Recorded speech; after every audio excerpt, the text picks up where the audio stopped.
Bonjour, bonjour, bien-aimés dans le Seigneur. Nous sommes encore à un autre nouveau jour où nous nous retrouvons à écouter et entendre la trompette du matin. Notre émission. Soyons les bienvenus en ce moment. Nous allons parler de l'auto-délivrance, c'est-à-dire, bien-aimé, comme le langage médical dit, la prévention, c'est-à-dire tu prévois avant que la maladie n'arrive. Élément nécessaire que tu dois garder en toi, tu dois utiliser pour que quand la maladie veut arriver dans ta vie, trouve que les anticorps sont déjà équipés afin de rejeter la maladie. D'où il y a des hommes sur la terre, ils ne tombent pas malades, mais d'autres ne peuvent pas comprendre ce qui se passe. Tout simplement parce que les anticorps sont tellement solides. Mais pour que nos anticorps soient réellement solides ainsi, il faut que nous soyons bâtis par une restauration spirituelle qu'on appelle la parole de Dieu. Jésus a dit dans sa parole, l'homme ne sera pas seulement nourri du pain, mais aussi de la toute parole qui sort de la bouche de Dieu. Alors, cette parole est nécessaire pour nous, qui doit nourrir notre esprit. Notre esprit doit restaurer l'âme et la chair. Et aussitôt également, une bonne hygiène de vie. Alors, nous devons être disciplinés dans notre manière de manger, dans tout ce que nous mettons dans la bouche. Cela va nous conduire à garder la santé spirituelle que charnelle. Nous allons prier en ce moment pour que le Saint-Esprit de Dieu nous donne les capacités de garder l'auto-délivrance, c'est-à-dire la prévention, pour pouvoir être bâtis dans la protection divine et la santé parfaite. Nous sommes dans la prière. Père, au nom de Jésus, ce matin, tu viens de nous apporter un nouveau sujet qui entre dans le cadre de la dépendance de notre santé. Père, nous bénissons ton nom parce que tu ne veux pas que nous restons malades ni paralysés. C'est la raison pour laquelle toi, Jésus, quand tu marchais sur ton chemin, en ton temps, toutes les malades que tu rencontrais sur ton chemin, tu les guérissais. Parce que la santé est nécessaire au-delà de tout. Alors en ce matin où la trompette de la guérison et la trompette de la santé parfaite et divine a résonné dans mon cœur, mon âme, l'esprit de mes frères et sœurs, nous recevons ta parole maintenant, qu'elle soit bâtie en nous, afin que nous soyons remplis de la force du feu qui va restaurer nos anticorps au nom de Jésus-Christ spirituel qui charnel.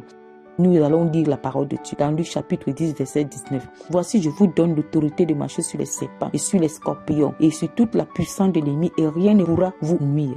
Je reçois cette parole par la puissance du Saint-Esprit dans mon esprit, alimentant tout mon corps de la tête jusqu'à la pointe des pieds pour commencer et continuer à nettoyer, à dégager les sillons négatifs, les points négatifs, les impuretés reçues par la nourriture, reçues par les paroles, reçues par les actions, même par le péché. Au nom de Jésus, que cette parole gouverne dans mon esprit, entre établir dans mes anticorps spirituels et dans mes anticorps charnels pour pouvoir les restaurer, les nourrir, les activer, les réactiver et les fortifier au nom puissant de Jésus de Nazareth. Nous continuons avec Éphésiens chapitre 1 verset 7, en qui nous avons la rédemption par son sang, la rémission des fautes selon les richesses de sa grâce. Nous allons demander pardon à Dieu. Père, tout péché qui se trouve dans mon cœur, dans ma vie, dans mes pensées, dans son regard, dans mon sommeil, dans la vie de mes frères et sœurs, même dans ma manière de manger. Père, je te demande pardon pour moi, pour nous, de toute impureté sûre, de tout péché d'excès de table, tout péché de glouton et tout autre péché d'indiscipline alimentaire et de tous les péchés des actions posées par moi dans tous les sens, à tous les niveaux, dans les paroles, dans les regards, dans l'entendement. Pardonne-moi, pardonne-nous, Seigneur.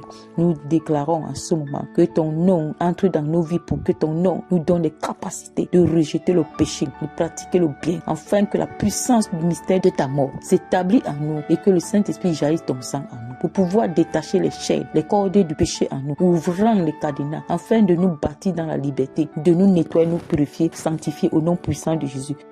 Nous allons continuer avec Apocalypse chapitre 12, verset 11. Et ils l'ont vaincu à cause du sang de l'agneau, à cause de la parole de leurs témoins. Ils n'ont pas aimé leur vie jusqu'à craindre de la mort. Cette parole vient maintenant me renouveler, me réactiver, me restaurer, me nourrir en cette journée pour toujours, se déposant dans mes anticorps pour pouvoir presser les sur les démons, les paroles négatives que j'ai reçues, les flèches, l'influence satanique, le mauvais atmosphère des ténèbres venant du monde des ténèbres. Dans ma vie, corps, mais quand j'étais ensommeillé, quand mon frère était ensommeillé, et cette parole vient nous nettoyer, vient nous laver, vient activer un nouveau oxygène pur en nous, l'oxygène de vie en nous, afin que nous vivons pour la gloire de Dieu. Père, nous bénissons ton nom en ce moment et reçois la gloire. Continuons avec Colossiens chapitre 2 verset 14.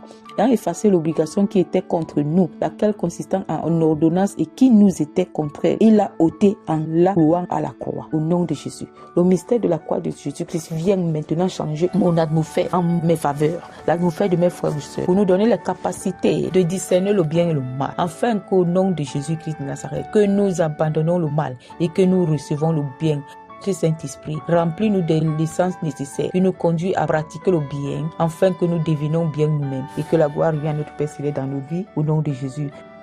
Nous sommes dans Colossiens chapitre 2, verset 15. Ayant dépouillé les principautés et les autorités, il les a produits en public, triomphant d'elles en la croix. Au nom de Jésus, nous allons continuer à prier. La victoire de la croix est ma victoire, la victoire de mon frère, ma soeur, non seulement en cet instant, mais toute la journée et pour toujours. La victoire de la croix vient prendre autorité, contrôle rien dans mon cœur, dans ma vie, dans mon âme, dans mon esprit, dans mon ADN, dans mon groupe sanguin, ainsi que mon frère et ma soeur. Au nom de Jésus, pour pouvoir nous donner les capacités de vivre la liberté, de vivre la purité, de vivre la vérité et que nous-mêmes nous dévorons vérité pour la gloire du nom de l'Éternel. Que cette parole sature mon entourage, mon espace vital, ainsi que pour mon frère, pour ma soeur, et nous conduit aux faveurs divines, afin que tout ce qui sera tiré à nous devienne des choses ou des actions qui viennent uniquement de la part du Seigneur, parce que Dieu veille sur nous, l'accomplissement de nos destins journaliers pour que nous arrivons à atteindre le but par lequel il nous a appelés sur terre. Nous continuons avec Galates 3:13. Christ nous a racheté la malédiction de la loi, étant devenu malédiction pour nous, car il est écrit, maudit est quiconque est pendu au bois. Nous continuons avec Galates 3:14, afin que la bénédiction d'Abraham parvienne aux nations dans le Christ Jésus, afin que nous reçuions par la foi l'Esprit qui avait été promis.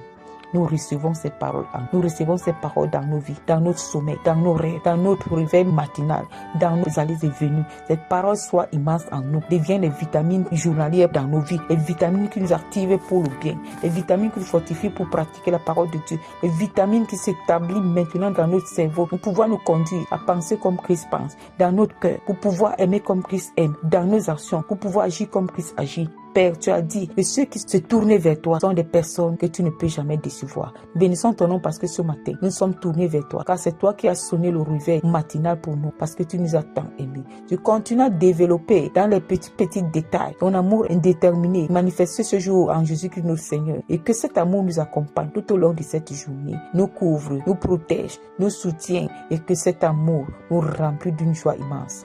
Béni sois-tu. As-tu des personnes, hommes, femmes, dans notre vie, autour de nous, notre chemin, qui sont amour, qui aiment l'amour, qui ont besoin de toi, et que tout ce que tu as préparé passe par nous pour qu'ils soient bénis, que cela soit manifesté. Car tu as dit là où 2 3 s'accordent sur la terre pour demander quelque chose, cela est exaucé dans les cieux. Nous sommes accordés pour demander la connaissance divine, la volonté divine. Tu nous accordes cela pas parce que nous méritons, mais par les mérites de notre Seigneur Jésus-Christ. Père, merci en tout. Merci pour tout. Reçois la gloire. L'exaltation au nom de Jésus, nous l'avons prié. Amen. Nous sommes à la fin de notre émission, la trompette du matin. Et cette trompette continue à sonner tout au long de notre journée et que le son de cette trompette attire la rosée céleste dans notre vie, maintenant et à jamais. Amen. Amen. Amen.